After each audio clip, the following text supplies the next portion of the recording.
Good evening, ladies and gentlemen. Welcome back to the 19th hole. We are live right here on In Between Media. Make sure you like and subscribe.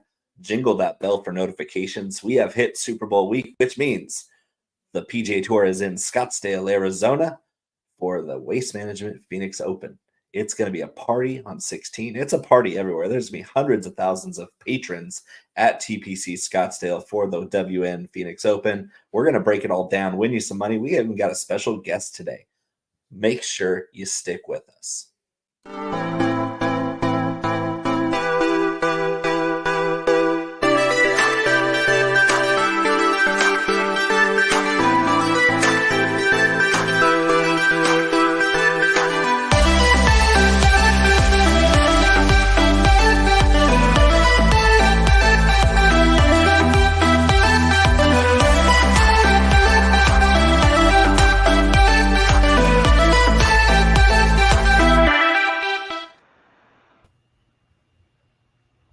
Welcome back, 19th hole.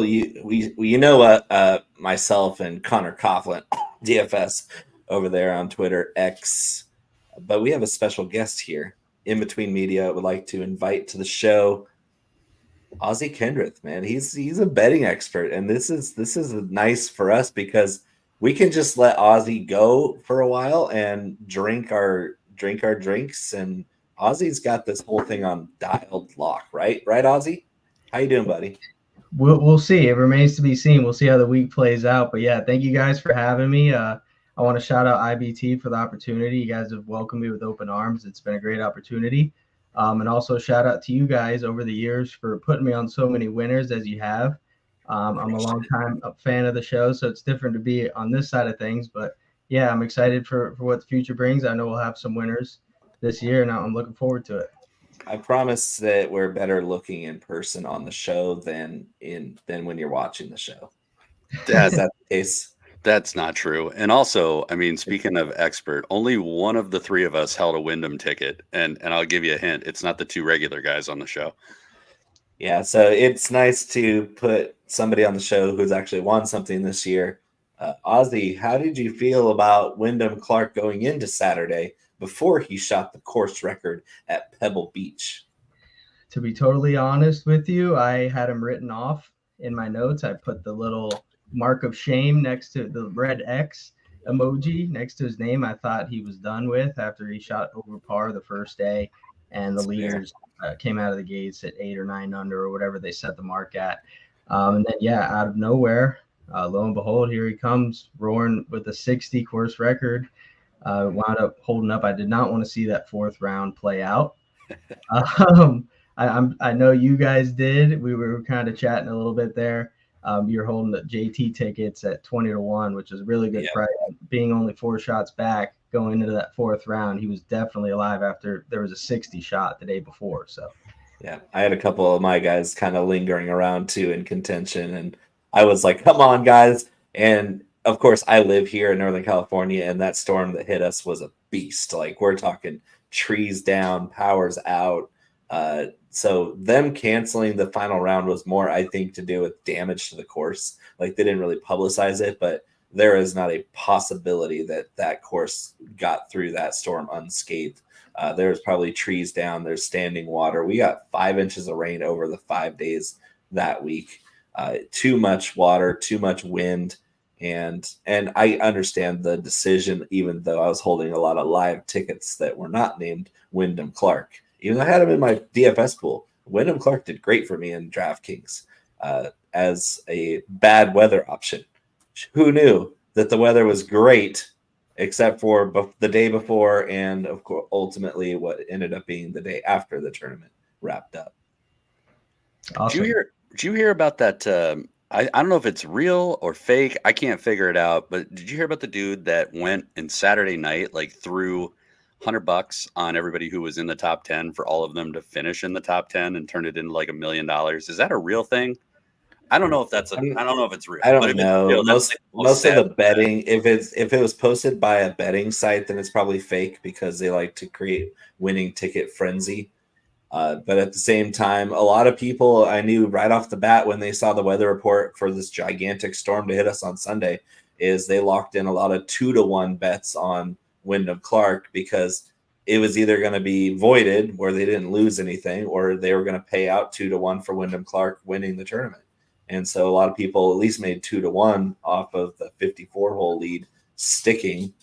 And so that's just smart betting. You play those edges any way you can, because the casinos have been taking all of our shit this year so far. So let's get them back. That's kind of what I'm looking forward to at the Waste Management Phoenix Open. We've had a really, really nice dot on this tournament over the years.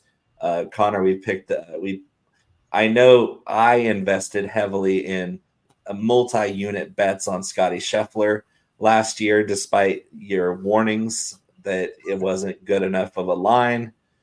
And I know this is true because I went back and watched it, and you were mortified that I was going to be risking that much money on a guy who was, I think, last year 6-1, and this year he's 4.5-1. We'll get to that. But Ozzy, are you drinking with us tonight? Is there a beverage next to you or nearby within arm's reach? There just so happens to be. I thought that it would only be right, coming onto the 19th hole, if I would partake in a little bit of this here. A little bit of the gin he's such an ass kiss to this Ozzy. He's going on with the Irish gin, like coming out of nowhere. Look at that. Connor's got the Irish gin. He probably doesn't want to partake in the gin tonight. It's not a gin type of night for you, Connor, is it? No spins for me. Just doing a little knob rye. You are a knob. I love the knob. Write it down. Write it down. It's live on YouTube now, so it's forever. You will never be able to delete this completely from. Yeah, retweet the show. #LoveKnob. Perfect. Well, let's, without further ado, without too much joking around, let's go into the Caddy Notes so Connor can wax poetically about TPC Scottsdale. Ew.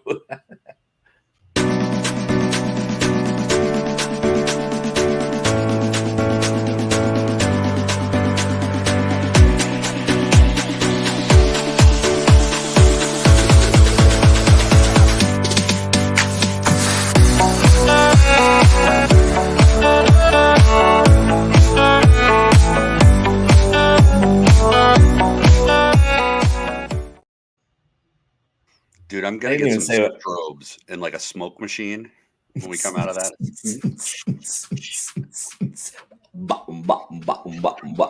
So I didn't even say what I was drinking. I got Russell's Reserve 10. That's one of my go-tos. I have a pretty tight rotation. Despite having a giant collection of bourbon, I stick with like 5 different bottles in a rotation. Looks like we got Chelsea Pulford here. I think she's from your neck of the woods, Connor. South Dakota. She's laughing at you already. That's part of the course. Pun intended. On YouTube and in real life. Yep. And Royal, of course, shout out to our guy up there in Calgary, Alberta. He's a retired firefighter now. Congrats on the retirement, Royal. We love you. And Connor with the comments is shouting at Royal. Hey, I was just excited to see him. I've pulled some Canadians out of my ass the last few weeks, only to have no Canadian love and support. So maybe I'm not doing it tonight. I don't know. We'll see. I have a feeling we're going to bring up a couple, though, because of the way this course lays out. It kind of favors a certain type of golfer that we usually don't like around these parts. I have a feeling that Corey Connors is going to be mentioned today. Every time we say Corey Connors, you have to take a drink, by the way. Yeah, how dare you? Oh, shit. All right, so WM Phoenix Open down in TPC Scottsdale at the stadium course. Par 71, 72-61 on the yardage. Fairway is Bermuda grass, overseeded with rye, plenty of desert surrounding. Greens are typical Bermuda grass hybrid, also a little bit of overseed with the rye and some POA. So not completely different than what we've seen so far this year, but significantly quicker, significantly flatter. With this course, we've talked about this course with a lot of love and affection over the last few years, and it really is a super fun watch. You do have some trouble to be found. Desert like I said, you're in the middle of the desert. So if you get too wayward off the tees, you're going to be playing out with cacti and the boulders. The rattlesnakes, scorpions. Yeah, I mean, all of those things, all the things that reside in lovely Gila monsters. It's second only to Australia and shit that can kill you. Coyotes. The drunk innocent bystanders. Yeah, exactly. ASU frat boys. But we talked about it some last year, and I think it still holds true. If you can pick a ball flight, right to left is probably going to be your safer play. Got a lot less water in play that way. But all in all, accuracy, solid off the tee game. It's really all about ball striking. Really didn't get too much into putting this year. You need to make some putts, but these are significantly easier than what we've seen so far this year. Flat. Not much undulation.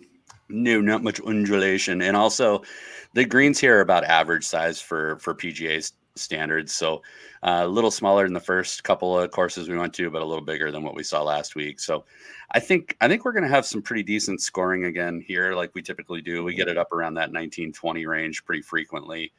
You've got Scheffler winning last year at 19 under, 16 under the year before, Koepka 19 under the year before that, and Webb Simpson at 17 the year before that. So I'm guessing score is going to be somewhere in the neighborhood of 21 to 23 actually this year.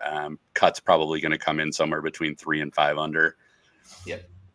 Weather is cooler than typical this time of year down there, but nothing crazy in terms of wind or moisture, which go figure.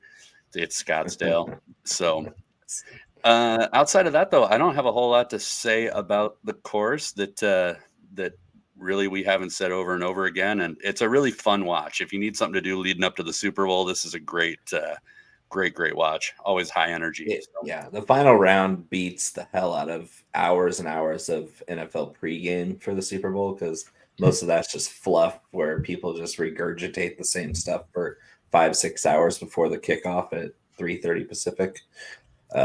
It's going to be fun to watch the Phoenix Open, because it's going to be finishing up right before the game starts on Sunday. So that's what they time it out perfectly, where the champion's holding out on 18 right as the Super Bowl is about to kick off, and it's perfect because you don't have to watch any pregame if you don't want to. You can go in and watch each group hit 16 where the stadium is. 20,000 extremely inebriated people are screaming happy cheers if you hit the green, especially if you stick it close, and they boo you mercilessly if you miss the green on 16. And pelt you with empty beers if you make a hole in one. It's incredible. It's incredible golf. And also, I mean, I don't know about you, I'd much rather watch Justin Thomas emerge victorious over Scottie Scheffler this year leading up to the Super Bowl instead of seeing how many times I can count Taylor Swift in the pregame. I mean, just where I'm at with it. Yeah, I'm a Taylor Swift fan, so I don't really care either way, but I will be watching golf instead of the pregame. That's for damn sure. All right, Connor, key stats to look at. I'm going to have you toss it to Ozzy when you go through your first couple stats. Let's look at that first, because I'm interested to see where the differences lie, because sometimes our models are like so similar, and then I think that we're going to be a little different on this one. Yeah, I think we're a little different in how we built, but honestly, like I looked at who rose to the top in both of ours, and we weren't that different. So I think we kind of took different ways to get there. But with what I really looked at approach and I looked at off the tee, just again looking for the overall ball striking type of metrics. Strokes gained on par 4s and par 5s were pretty big. Birdie or better rate, bogey avoidance rate, opportunities gained. I really wanted guys that were sticking the ball close here.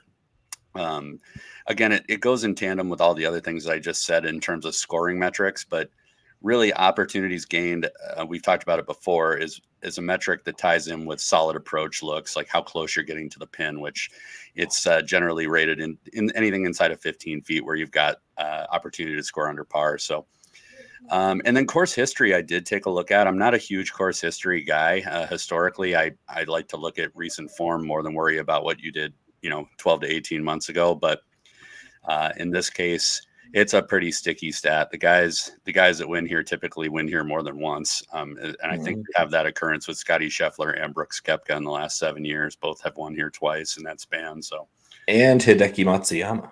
That's right. Yeah, I always forget about Hideki. So yeah, I mean that's really what I looked at. Mostly ball striking. Yeah, it's definitely a tee to green type course. Ozzy, is there something you're looking for specifically in this field to kind of gain an edge? Yeah, so for the most part, we're pretty well aligned. And I'm looking at the par 4 and 5 scoring as well. Being able to position yourself well off the tee. So total driving, strokes gained off the tee. Those are all things I'm looking at. I factored in a small percentage of scrambling, being able to get it up and down on the greens that you're not able to hit. But yeah, for the most part, I'm also more heavily weighing towards recent form, more so than past success at this event. I went back and rewatched the 2023 last year's event, and Nick Taylor, one of the Canadians. Hey, oh, easy Yeah. on the loonies. Little early. Easy on the loonies. We gotta warm up to the loonies. Yeah, you got to ease into that. Jeez. Yeah, he gave Scottie a run for his money. And he had a top 20 finish the week before. Was cut in this event the year before that in 2022. So I'm not looking so much at recent course success as I am recent form as well. So I was happy. I took a peek at Conor's article that he put out earlier today, and according to the way my model checks out as well, I was happy to see that we're pretty well aligned there, and that's usually a good sign. Yeah, it's for real important to look at. I like what you said there with recent form. That's what I kind of looked at as kind of a correlative factor here, on top of course history here, because TPC Scottsdale is the first tournament we've had since the Sony where you're only playing one golf course, and it's the first of all the rest of the golf courses that we're going to play all 4 rounds at. So we're back to normal, as they say, with 4 rounds all on the same golf course, all 150 guys playing the same conditions each day. There's not going to be lift clean in place the first 2 days because of the weather. Everything's going to be pretty neutral here. But recent form, guys that come in hot tend to stay hot at Scottsdale. It's a really straightforward golf course. If you're playing well, you're going to stay playing well. If you're scuffling, you're going to stay scuffling. So I did play a big part. I did weight recent form a little more heavily this week because I do believe that the hotter golfers are going to come out there and continue to do what they've been doing recently. What do you say we start betting on golf, guys? I mean, that's what we're here for, isn't it? Ozzy, you ready to throw down some lines? Yeah, I'm ready to get in. For a haircut, man. Let's go. I know you're definitely not here for a haircut. You don't have anything to cut. Yeah, so it's not bad. No, I got some up there, man. You got to reassure everybody every once in a while, especially when you take shots at me. I got to let you know. Yeah. All right. Let's twirl some clubs, and we'll come back after the drop in, drop some lines.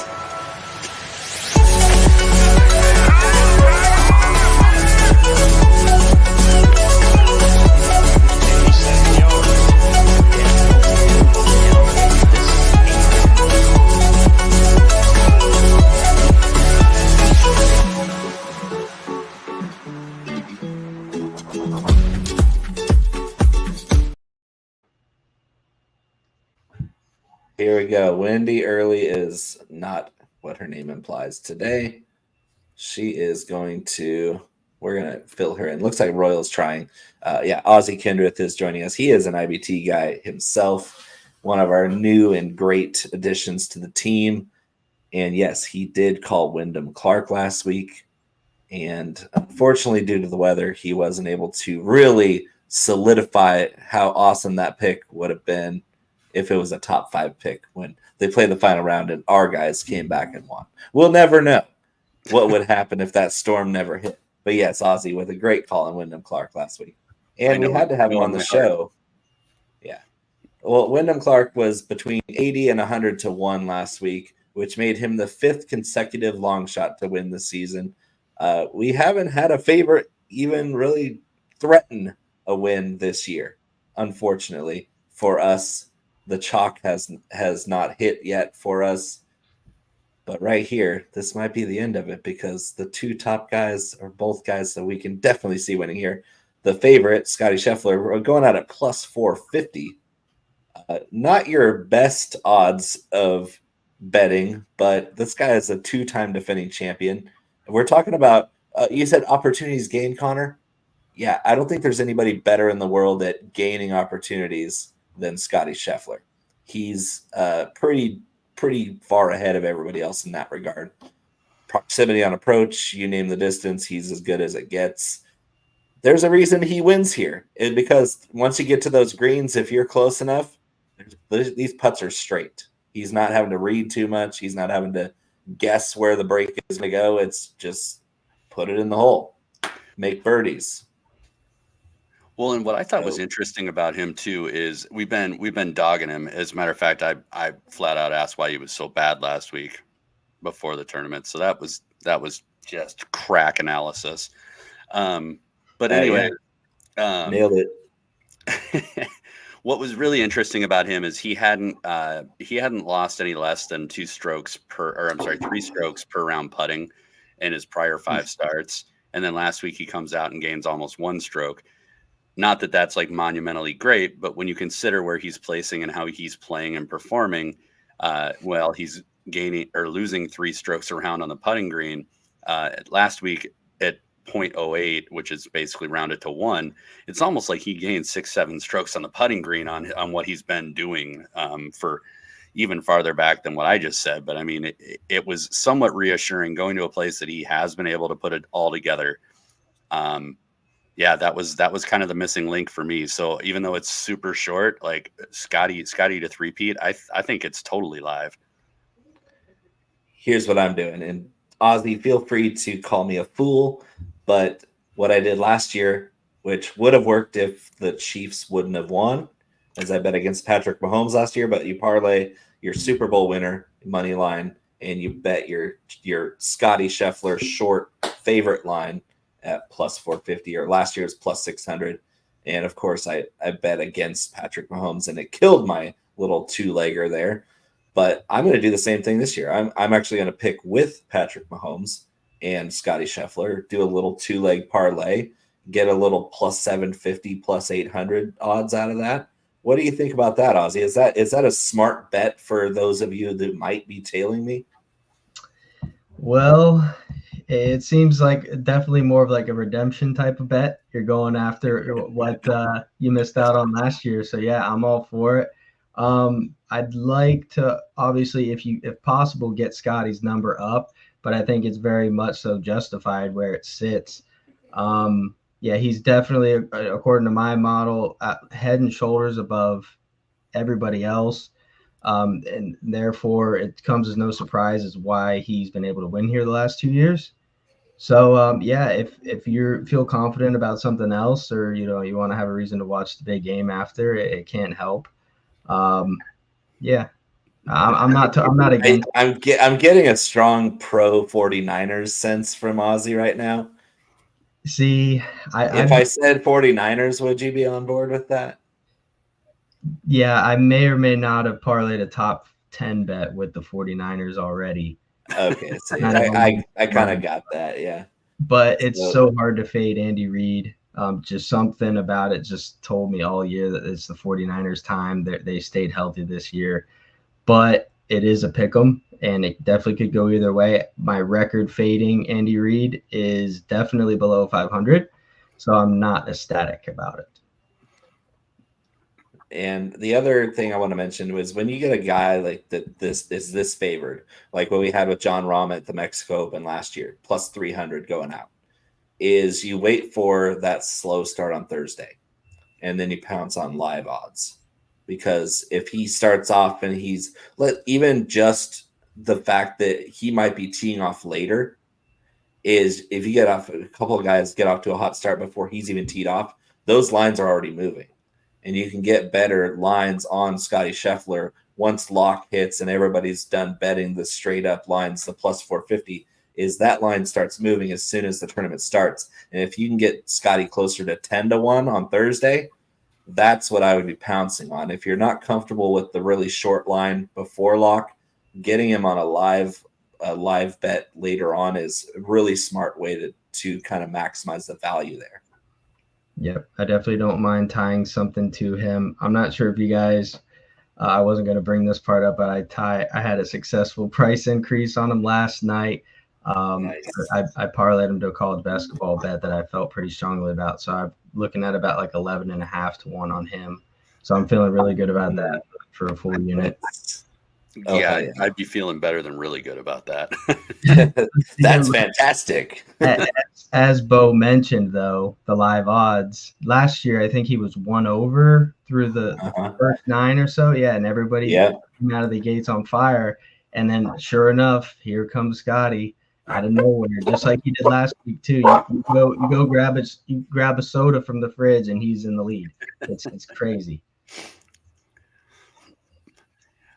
I'm really torn getting off of the parlays and Scottie specifically, though. I'm a little bit torn because I really in my heart of hearts feel that this is Justin Thomas's year, and I still, even though we didn't get him where we wanted him to end up last week, I mean, he sets up decent here. He's had good results here, and I think he's playing better than he was when he was here last year. So I don't know. Like I am leaning JT, to be honest. I can see Scottie.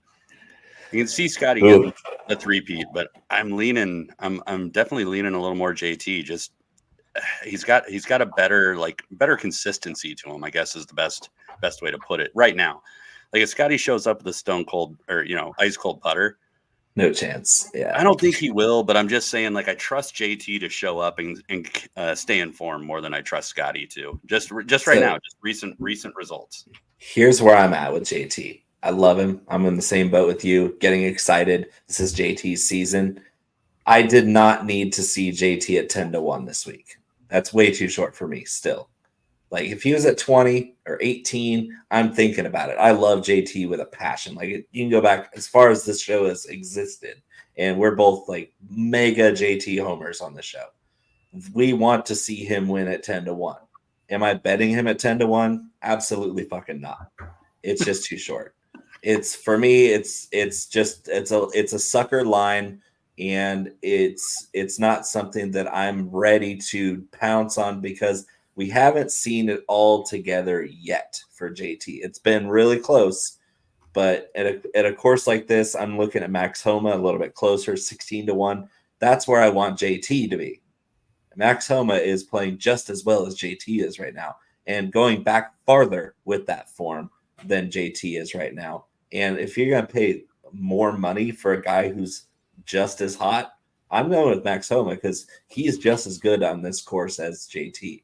I just love the value there.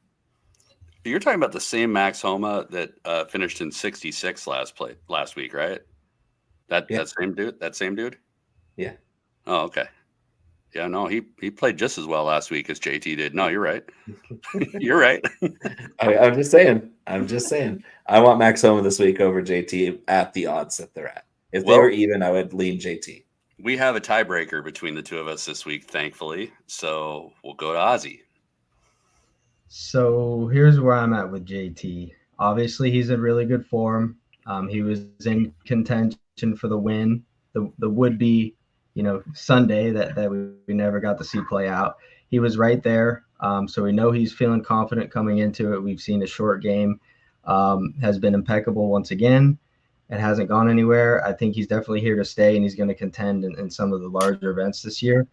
It was interesting to see Xander back out of this event. He withdrew earlier in the day yesterday, and there were rumors that JT would as well, but I think that was more so definitely just rumors with no backbone to them. But I think his price makes sense. I could see why you would look to Homa just for the difference in price.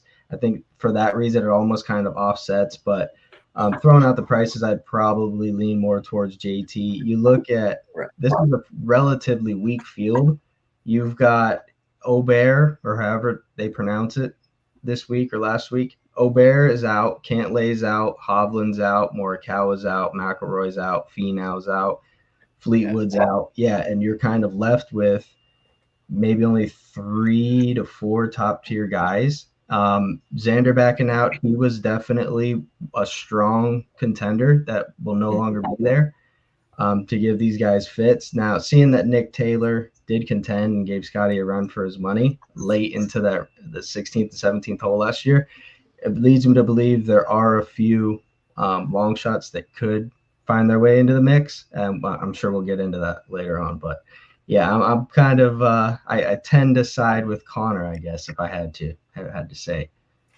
Well, you agreed with both of us, so that's a great job towing the line and kind of confirming both of our biases. But I actually agree with Conor in a degree. Like, I'm absolutely rooting for JT, and I will have him heavily in DFS. Heavily. Betting line just too short for me as where it is. Definitely looking at him for top 5 at plus 260, top 10 plus 130. Getting plus money on those finishes is a no-brainer because he's playing so well right now. We love JT. So hot right after JT and Homa, I could skip all the way down. I'm not playing any of these guys until I hit JT Poston. And I know Conor wants to wax poetically about Ben On because that's his favorite golfer in the whole world.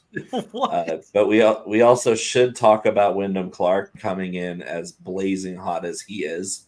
At 28 to 1, though, that's a pretty big difference between 80 to 100 last week at Pebble Beach and very short odds for Wyndham Clark this week. I don't have any super strong leans in this range, and so I'll just say the guys that I like in here, and I will tell you that I haven't fully committed to any of them yet, but it's Wyndham on Tom Kim and I knew it. And I can't, like, that's about as far as I would put in that same range. The thing that I think is probably the most interesting in there is Min Woo this morning was at 28 to 1. He's all the way down to 35 to 1. So I think if I had to pick the best value and best form, best opportunity to win out of this range, I think it's Min Woo Lee, and I think that's where my money ends up. So Min Woo Lee, strokes gained on approach, last 36 rounds, ranks 124th in this field. Are you still feeling pretty good on a second shot course of this nature? I think when you break it that far back, you're correct. I think when you look at the recent form via and recent's relative, right? But if you look at what he was able to do from, say, the Genesis inward, even up into the Farmers, he's gaining a lot of strokes off the tee, and I do think that that's an important metric this week. Mm-hmm. He has the ability to not be an amazing elite approach player, but adequate enough in this venue. And the other thing too, and Ozzy touched on it in some of the stats that he looked at, that our differentiators is Min Woo Lee is a really, really good around the green guy. Yep. And so I think there is, if I had to look at value and look at where the numbers are moving in that like 20 to 40 range right in there, I just think that Min Woo maybe represents one of the better values. I'm not in love with anybody in there like I led that part in with. Yeah, and it's interesting. I'm looking at my model right now, and Wyndham is 6th, Min Woo's 7th, and Ben On is 10th. Poston is 4th, Cole is 3rd, or 2nd, I should say. They moved up because Xander came in 2nd, but he's out. So Cole being 2nd, Poston being 3rd. So we move up. Clark 5th, Min Woo 6th, and Ben On 9th out of all these golfers. I mean, these are all strong plays, but like you, I don't really have a lean here. It's really hard to decide who I want to bet on in this range. So I'm going to go with the guy who's higher up, and that's JT Poston.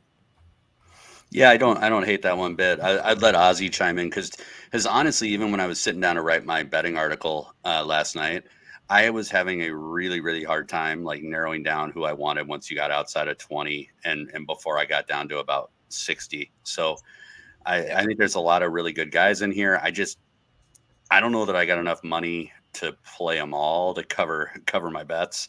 I had a hard time narrowing it down too. So I may avoid this range and just kind of take a couple shots. And if I have to, it's Min Woo. And then I'm going to roll with Wyndham Clark, just staying in form.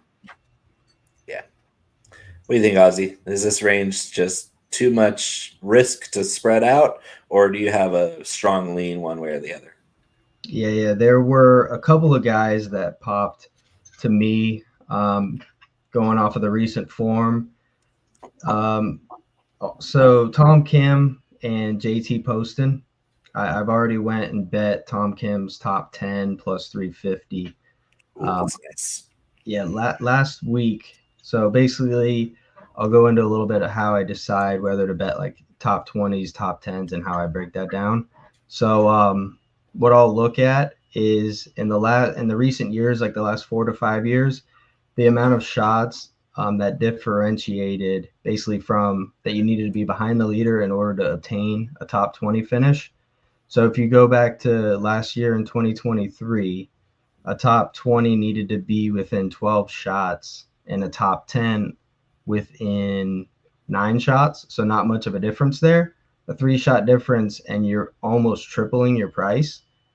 And basically, I think there was, if you go back, I'd have to go into it deeper, but I think it was two shots, 3 shots, and 3 shots that separated a top 20 finish from a top 10, and the price is very, very different. So I played a lot of top 10s this week because of the prices that I was able to find on some of the guys. I bet JT Poston outright as well. I'm not sure if I'll get there on Tom Kim, but he's definitely one that I'm looking at. He had a tied for 31st last week at Pebble, and that got struck short. He may very well have gone out there and got another top 20. So these are the couple of the guys that I'm looking at that could maybe do what Nick Taylor did last week. I'm kind of placing these two in that category. All right, I completely agree, especially on Poston. Poston pops up. He's hot. He's in good form across the board, and it's just the all-around game is great for JT Poston. We keep seeing him pop up week after week in contention, and it's just a matter of time before he pops good enough to win for us or get a top 5, top 10 finish. And I love that group. It's just hard to peg it down. I'll mention Eric Cole again, dropping down to 45 to 1. That's really appealing for me, especially with how he fared in the model. Off the tee game's a little shaky, but his approach game and short game are incredible. So it's going to be whether or not Eric Cole can get off the tee without incident to whether he shows up at the top. Without incident. Well, you never know with the Gila monsters roaming around, you know. Yeah, I don't know what it is, man. Like, you know that I'm a huge Eric Cole guy, but I just something this week's got me off. Well, I have a feeling that you're going to throw some money on Corey Connors 50 to 1. I am not, but you teased it in the intro, so you can talk about Corey Connors all you want to. I'll keep it brief. From tee to green, he's as good as it gets, and around the green and on the green, he's as bad as it gets. So, yeah, that's Corey Connors for you. If he figures out how to chip and putt, he can win any tournament he enters. That has been few and far between, and he has killed us every single time we've bet on him. So proceed with caution. Just know that if both of us are off of him is when he usually pops off and does well. I don't know. I think I might go down to 45 and play Hadwin. I just think Hadwin's in better form. Like I don't think they're terribly dissimilar golfers. So I don't know. But I honestly I'm not dialing up either of them. Like I just don't see it. Okay. Bo Hossler, I don't want to fight about Corey Connors. No, I wasn't going to.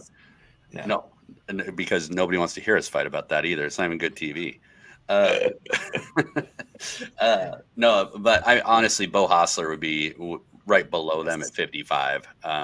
Great form. The Bo Hossler. Yep. Somebody we've been riding a little bit. So he'll most likely make my card. I really have good vibes about Bo Hossler. He's been, again, in great form. So I'm going to keep riding. You just love knobs and bows. Hashtag drink. So here's the question, though, is I'm high on both Bo Hossler and our friend of the show, Akshay Bhatia. Flip a coin. Which one are you going with, Ozzy? That's a close call, as they're both they're both kind of the same price. I Yeah, would that's why I'm trying to cause a fight here, Ozzy. I want you to come up with something that you feel good about and let Connor rip it apart, because that's what he's just itching to do it right now. so yeah, I guess so in that price range in the prop market, I would, man, they're both playing really good golf. I don't think you can go wrong either way, and I'll be on the both of them. Um, Full transparency, the Super Bowl parlay that I did with my golf bet was Hostler top 10 and the Niners money line. Nice. So that's what I was Nice. doing there. I think it came out like nine and change to 1. Oh, that's good. So yeah, we'll see what happens there. But yeah, the reason I did that was because the odds makers moved the line as I was trying to get it in, and I was like, aha, let me see if I can try to double this thing down and get back at you. But anyways, I digress. But who's the other guy we were talking about? Hostler and Akshay, right? Akshay, yeah. Akshay, yeah, he's my favorite prop bet of the week. Yeah, he's coming in, and he's played in 4 events this year.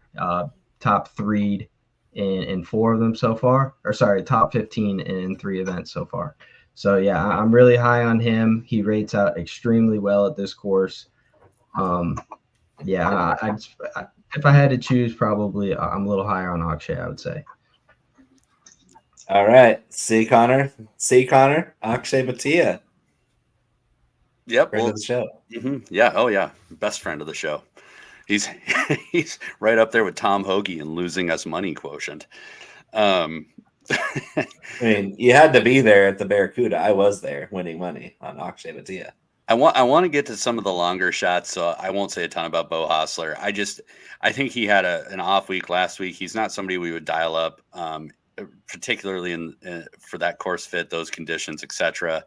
So I see him bouncing right back this week, and realistically, he has been absolutely nails from tee to green, and the putter's been on fire, and was even on fire last week, gaining almost 3 strokes on those greens. So if I had to go between the two, again, it's a consistency and a form play. I would say Hostler just has, at least over the last 6-8 months, more consistent form. Okay, that's fair. It's fair. I like both of them. I'm gonna bet both of them, actually. It's already locked in. So as we go down, long shot season. Ooh, this next group is tough too. Thomas Gtree is on fire. Is he a good fit for this course? I don't think so. Mark Hubbard on fire. Kevin Yu on fire. We're talking about ball strikers here. Kevin Yu might be the hottest ball striker right now in this field. Kevin Yu cannot make a putt. No, he can't putt at all. He's Luke-less territory. And I'm not even saying like Kevin Yu can't putt well enough to get around here. Like Kevin Yu can't putt. Right. It's true. It's absolutely true. So I don't know, man, on the Kevin Yu take. I think I would go EVR, who rated out. Whew. Oh no! I did say that out loud, and there is water on this course. Yeah, I think I would go EVR, and for a couple of reasons. Again, just recent form and consistency. EVR actually rated out in my top 5 in my modeling. Approach game has been good. He's been able to avoid bigger numbers. I'm just saying that I think in this range. I gotta see it. I see how far down is he? Well, you can look at my model. I sent it to you. No, I'm looking at mine. Like an old married couple, I swear to God. Did you pay the bill, honey? 43rd in my model, so he'll make the cut. Look, you know that it's not like a joyous day for me to talk about EVR, but over the last 20, listen, over the last 24 rounds, he's number 4 in strokes gained off the tee.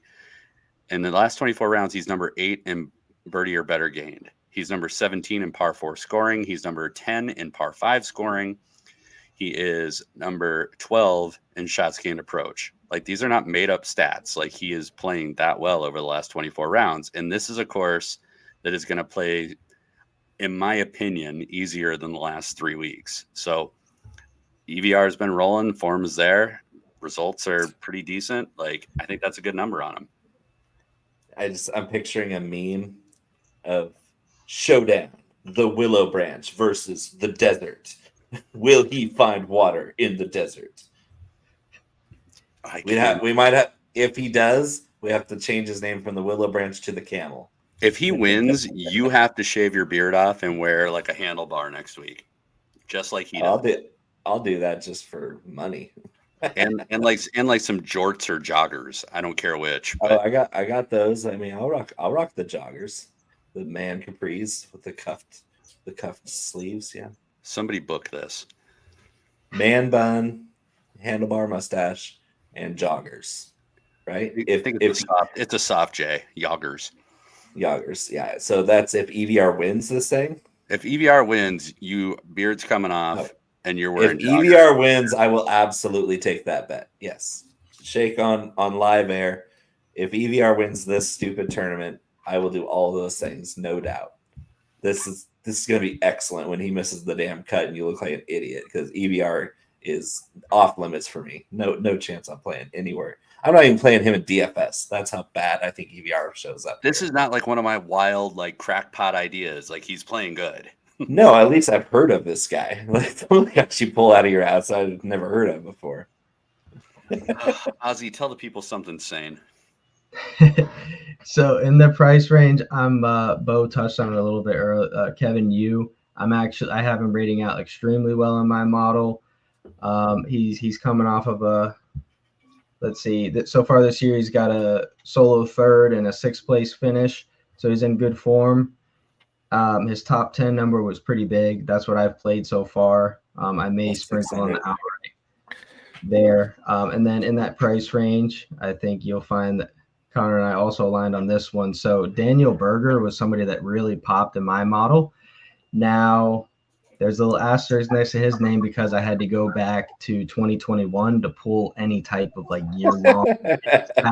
So if we get 2021 Daniel Berger, watch out because I have him ranking out 2nd in the field, and I was able to find a pretty juicy number on him. So I'll be on him a little bit as well.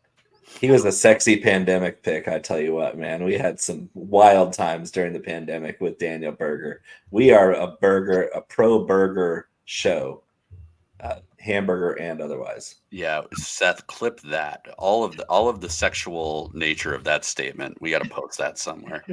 I believe he's a fellow alma mater of mine as well, Florida State. So, Seminoles, the pride of Florida State, Daniel Berger.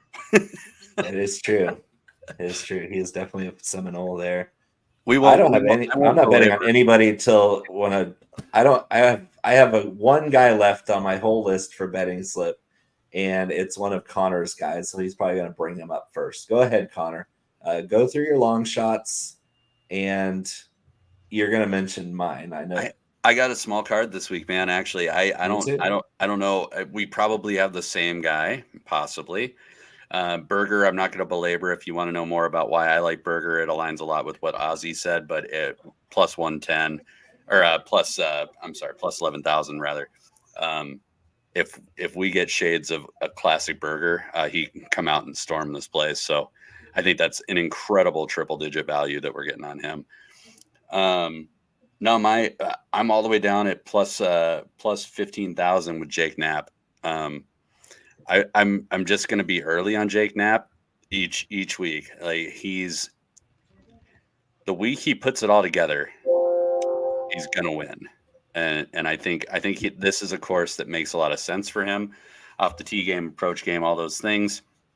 Not again, getting down here. This is more of a, I've done dumber shit with $5 type of deal. So, but that's as deep as I'm going. Honestly, I am throwing a dart at Kevin Yu. I'm aligned with you guys at that 70, but most of my bets reside in that.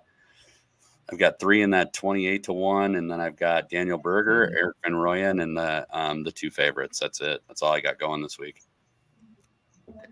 So I'm stunned. I'm not stunned that your long shot is Jake Knapp, but I'm also stunned that you're not going to advocate for my long shot at the same exact number, Chesson Hadley.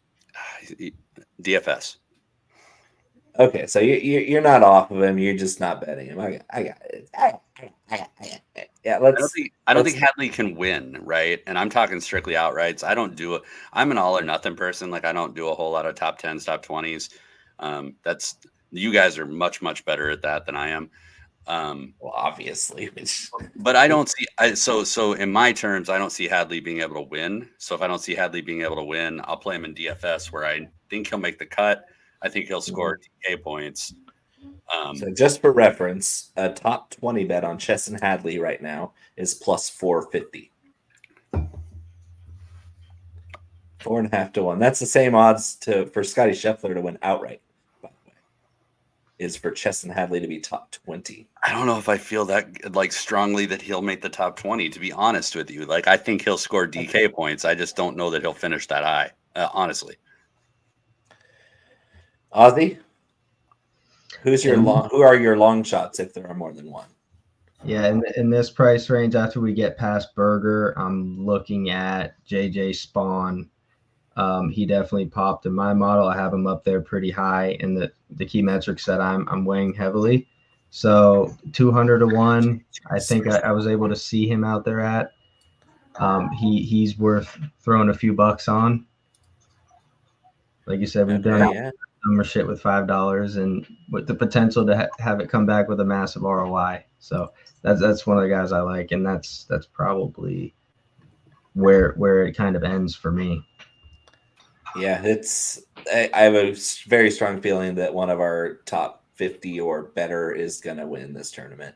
So limiting our exposure to long shots, 50 to 1 or worse, and using that to put more on the stronger bets at the top. I think that's the key here is I can play more money on Scottie Scheffler to win if I'm not spending as much money on pipe dream players that are very unlikely to make noise here.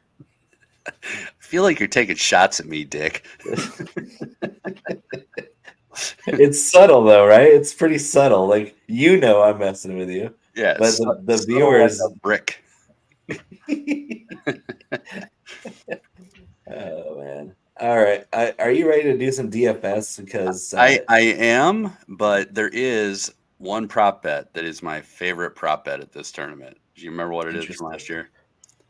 Yeah, it's a good one. I agree with you on it, and I have one myself. So go ahead. Will there be a hole in one, and in what round?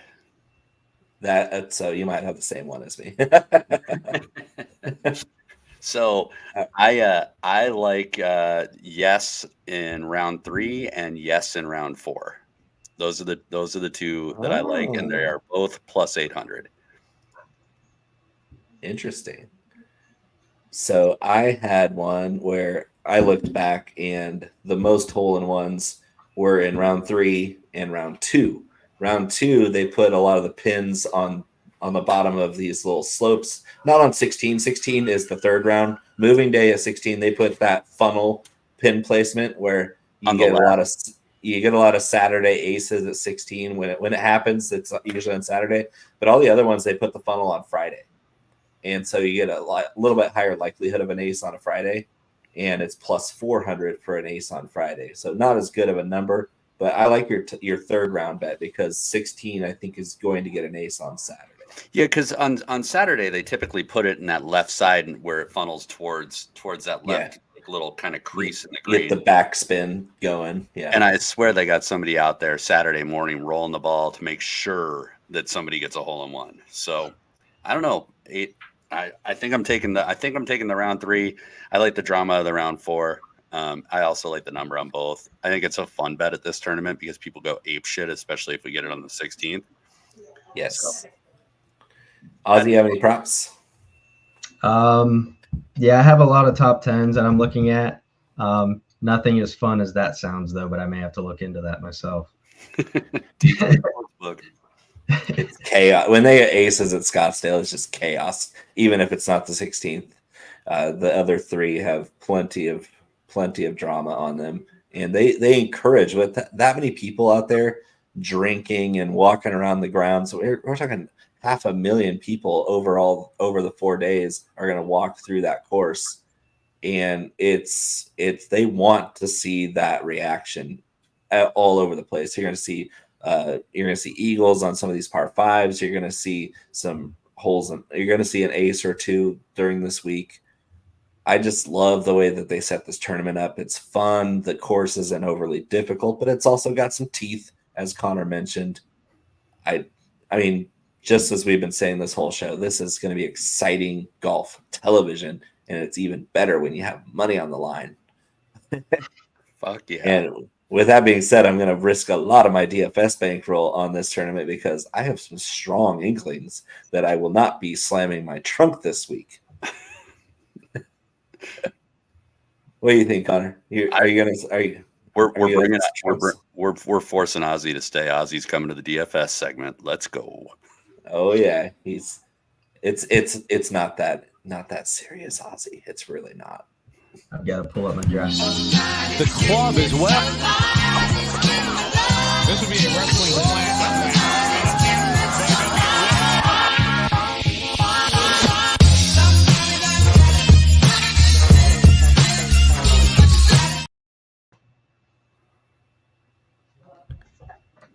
Oh, Seth is going to get on me for leaving that banner up. Production quality in the tank. Unbelievable, really. DFS strategy notes, Connor.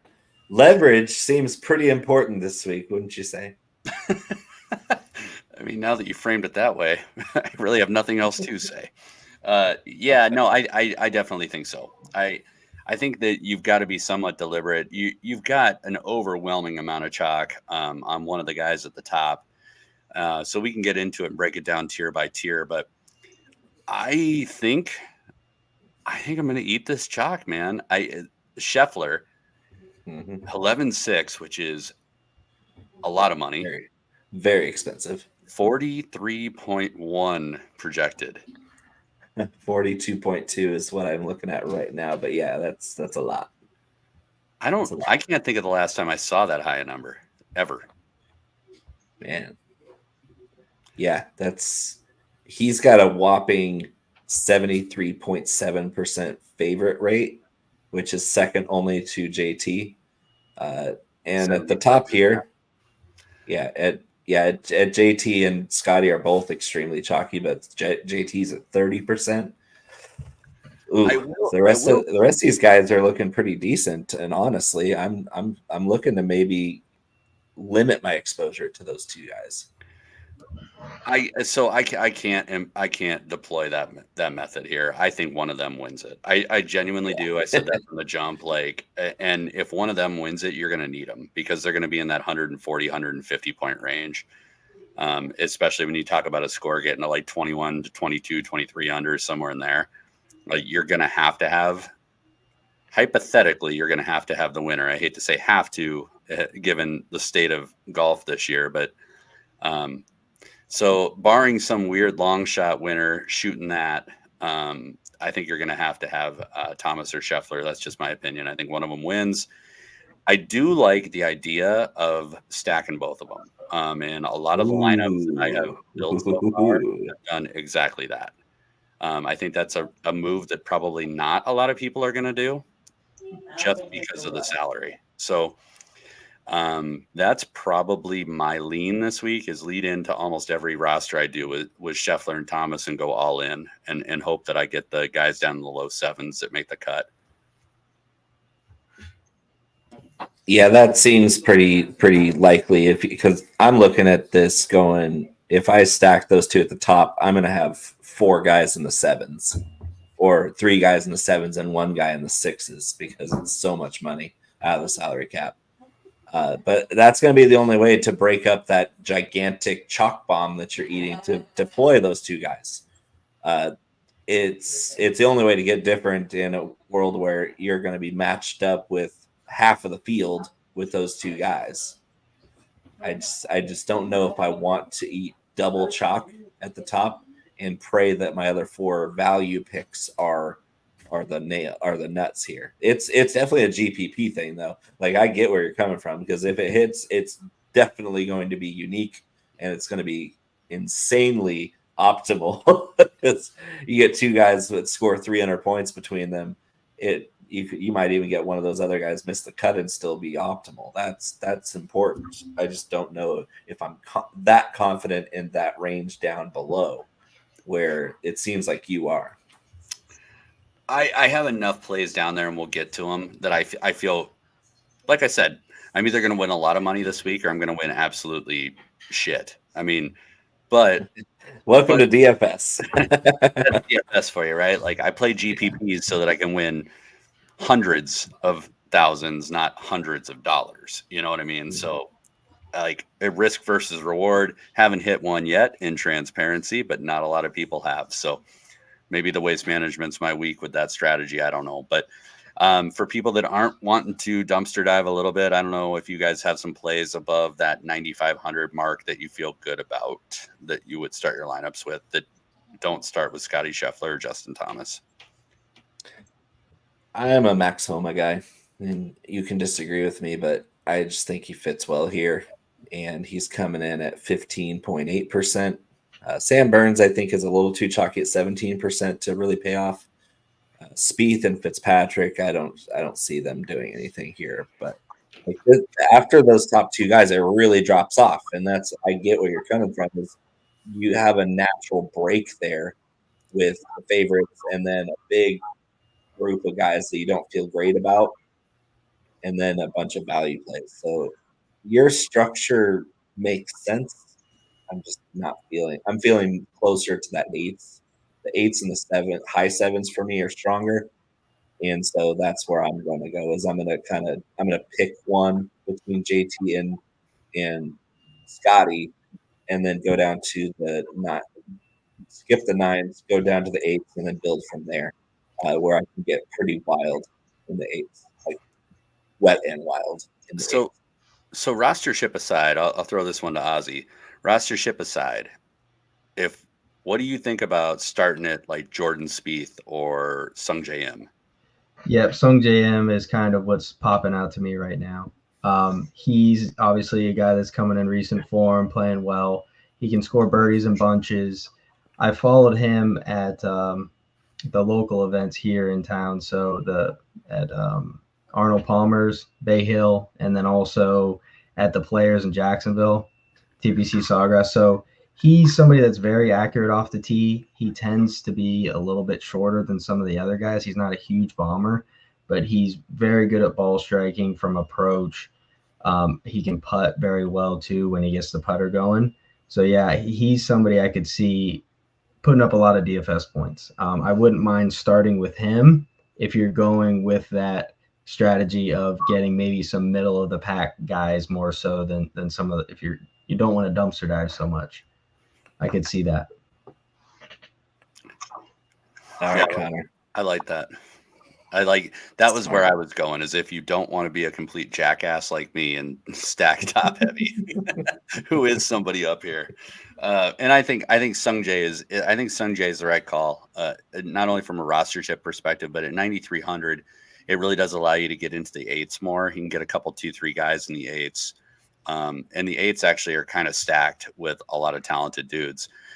Nobody that I feel like overly good is going to win the tournament, but there's a lot of guys in there that I feel like are going to score a lot of DK points. So getting down below Sung Jae, we'll go from like 9,200 down to, let's say, 8 flat. Bo, who you got in there? I'm gonna skip right through these nines because I really don't like them that much. Let me pull it up here. So you got Fitz, M, you already went through that. Cam Young has some upside here because putting's not important. God, I hope so. Yeah, he's an elite scorer when it comes down to ball striking. He's been playing like shit the last year and a half. But what are you going to do with Cam Young is eventually it's going to click, and a place like this where it's pretty forgiving. I don't know that you can count him out in DFS where he can make so many birdies. He's an opportunities type of guy. Wyndham Clark, of course, at 9 flat. I'm huge on JT Poston. I love JT Poston. This guy's a birdie-making machine. Ball striker extraordinaire. Short game out the wazoo. This guy putts his ass off. Give me JT Poston as the strongest play for the price in this entire field and I'm not seeing him as very chalky. Am I right? It seems like he's at 16%. I will take that to the bank.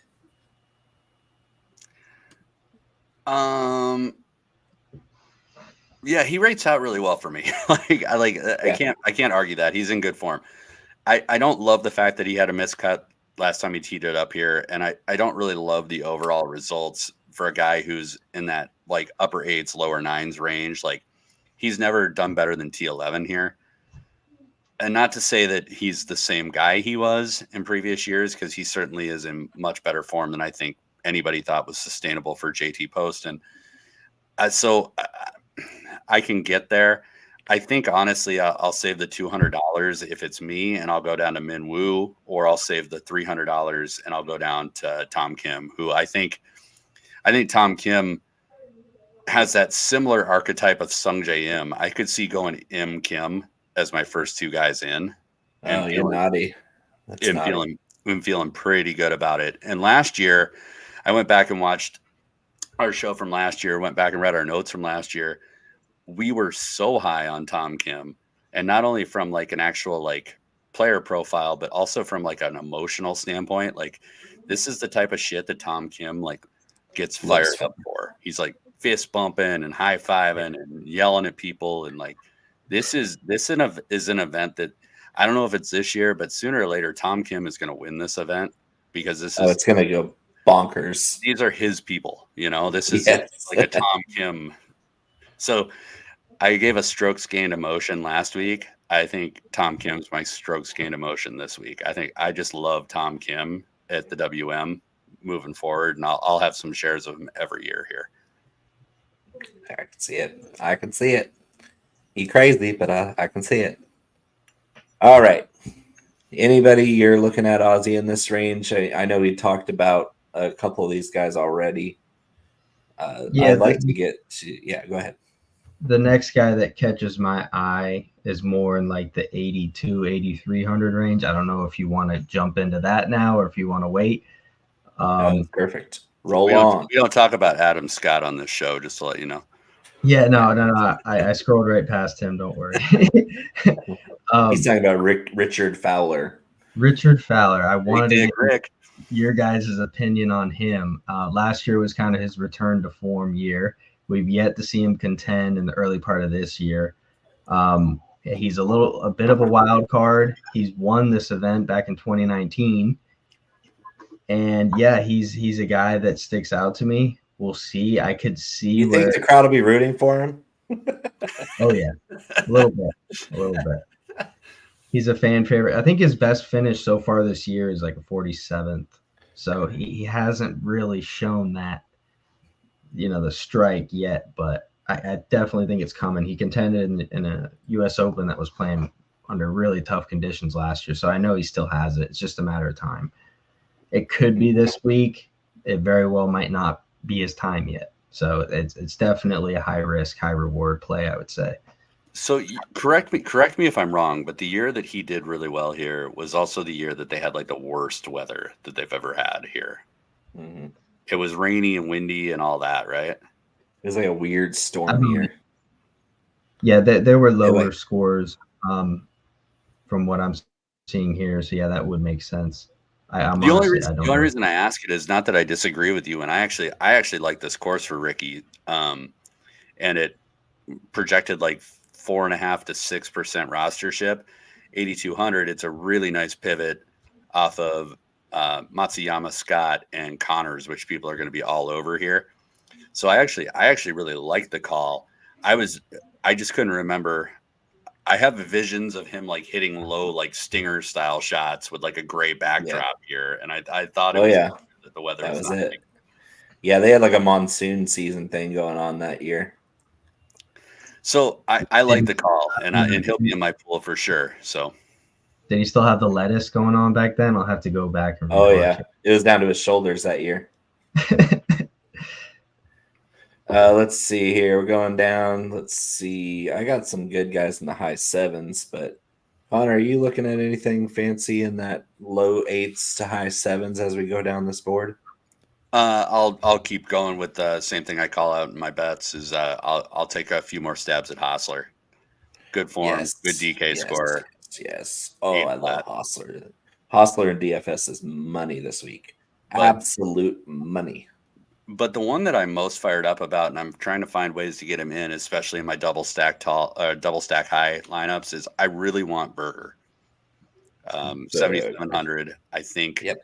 I think again that's a misprice if you look at the guys around him. Like, yes, he hasn't returned completely to the Berger we know from a couple of years ago, but dude, he is definitely a class above these guys. Like in this range.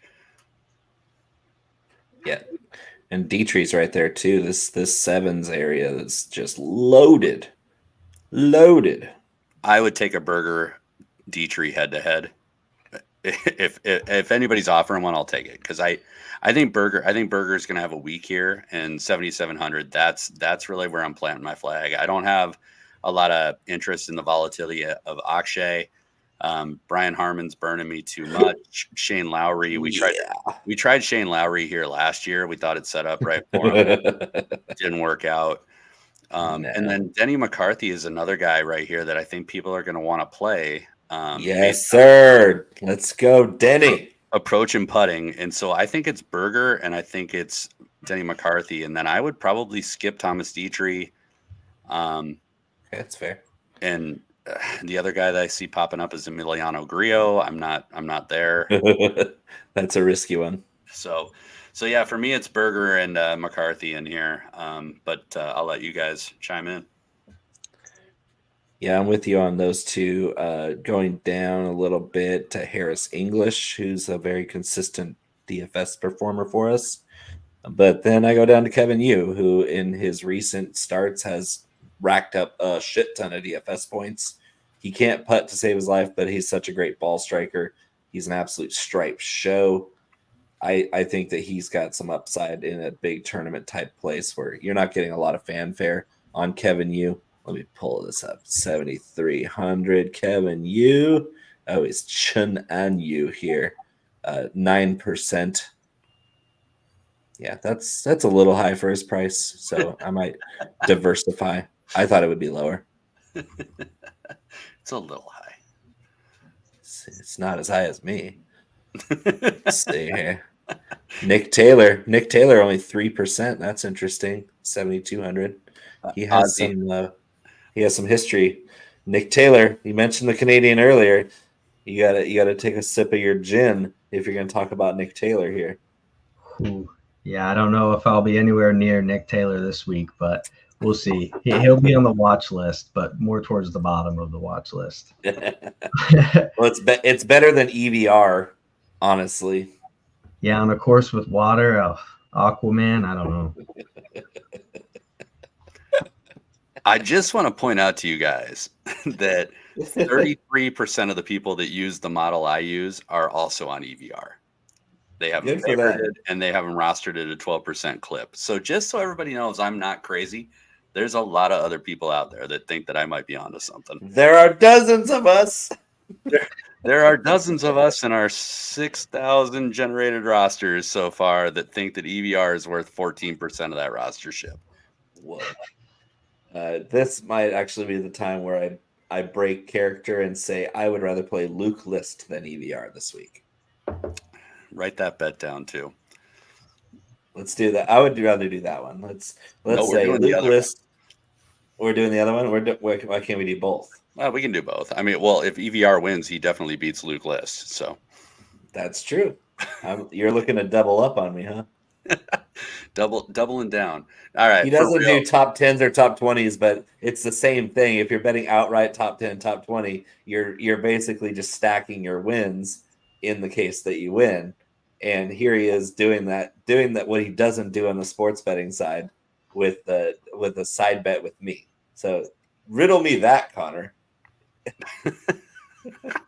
I'll take your EVR versus Luke List bet.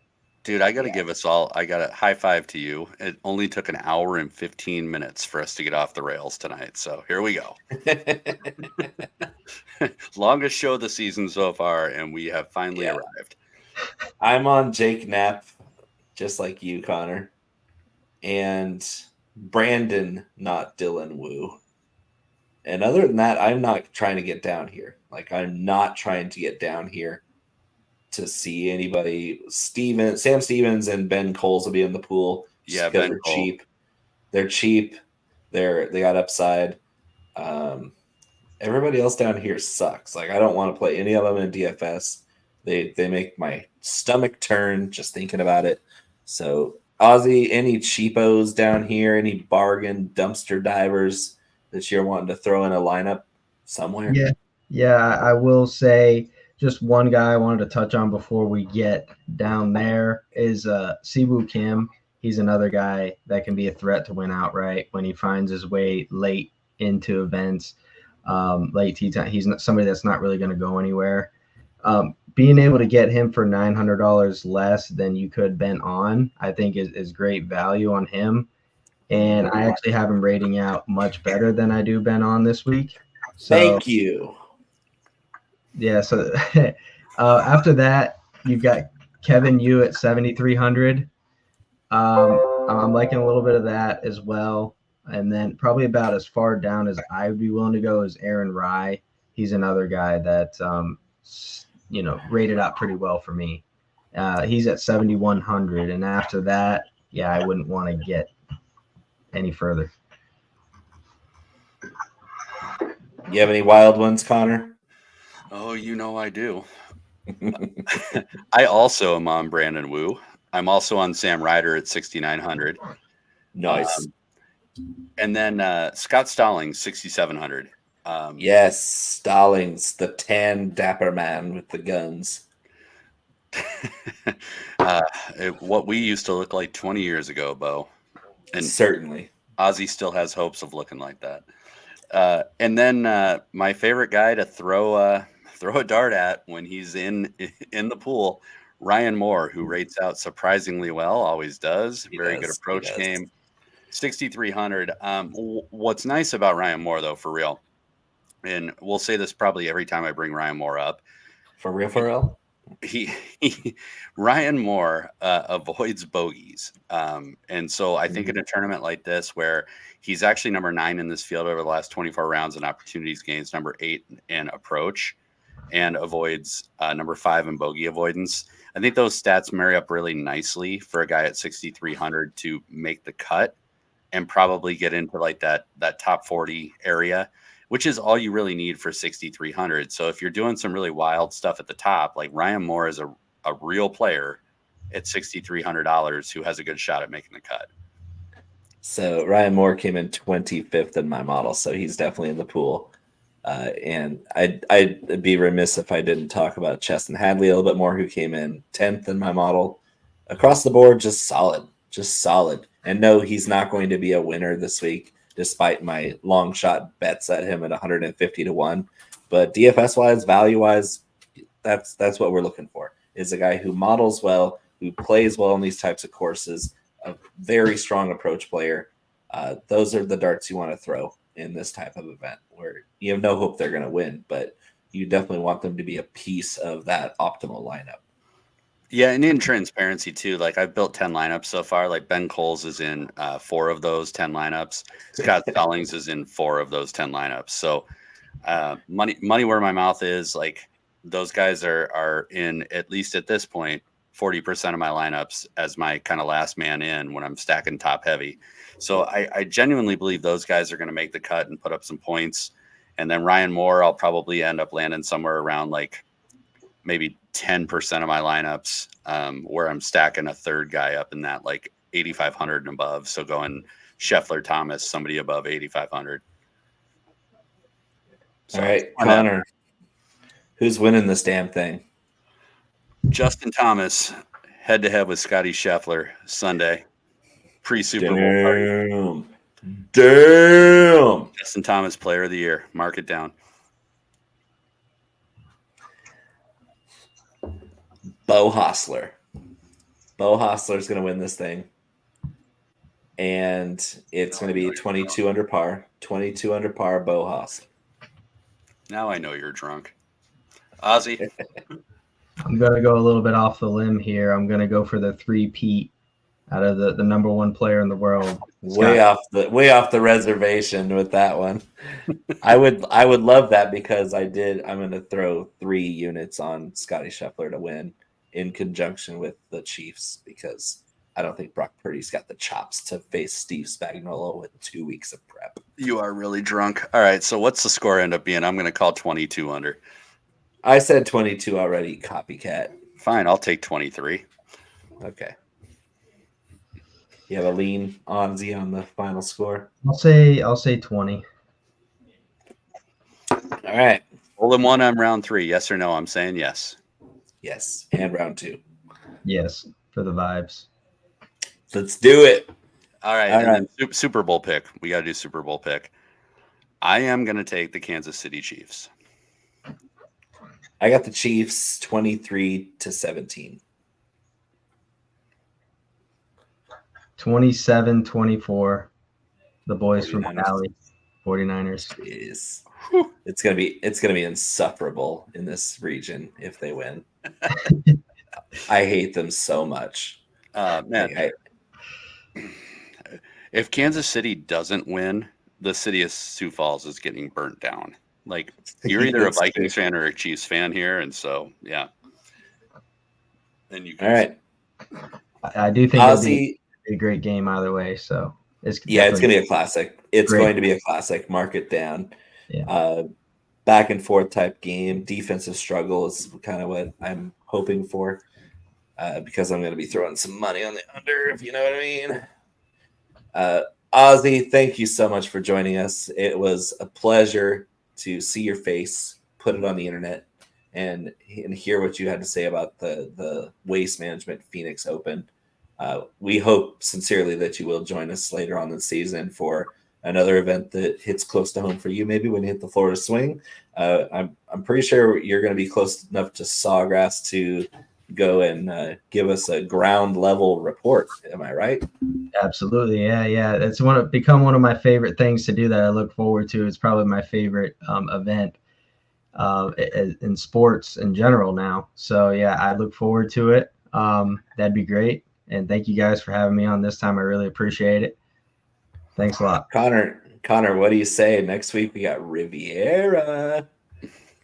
Hey man, I'll have Ozzy on whenever. But no, for real, if you're not following Ozzy, if you're not checking out In Between Media, follow Ozzy. Go check out In Between Media. His stuff's posted there.